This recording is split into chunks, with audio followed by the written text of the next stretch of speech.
and welcome to Medical Dialogues. I am Anshika Mishra. Today we'll talk about pet ownership, living alone, and cognitive decline among adults aged 50 and older. In this cohort study of 7,945 participants, 50 years and older, pet ownership was associated with slower rates of decline in verbal memory and verbal fluency among individuals living alone, but not among those living with others. Pet ownership offset the association between living alone and declining rates of verbal memory and verbal fluency.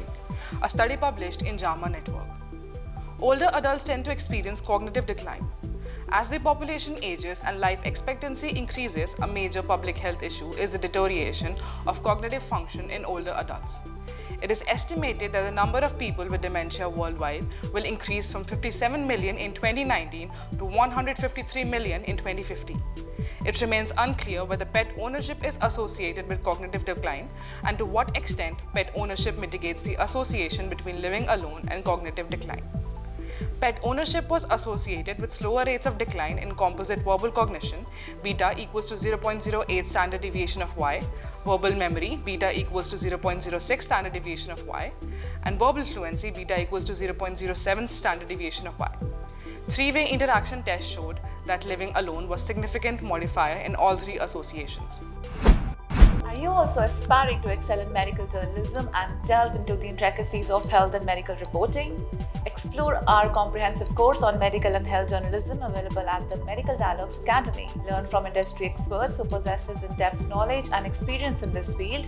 For further details, scan the QR code provided or access the link in the description box below.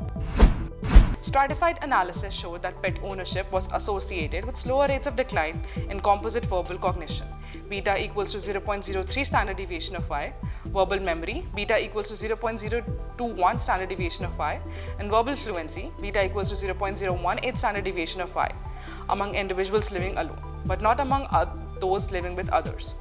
Joint association analysis showed no significant difference in rates of decline in composite verbal cognition, verbal memory, or verbal fluency between pet owners living alone and pet owners living with others. In this cohort study, pet ownership was associated with slower rates of decline in verbal memory and verbal fluency among older adults living alone, but not among those living with others. And pet ownership offset the relationship between living alone and declining rates in verbal memory and verbal fluency. Further studies are needed to assess whether pet ownership slows the rate of cognitive decline in older adults living alone. Thank you for watching. Stay tuned to Medical Dialogues for more updates. Never miss a medical update from Medical Dialogues. Like, subscribe, and press the bell icon.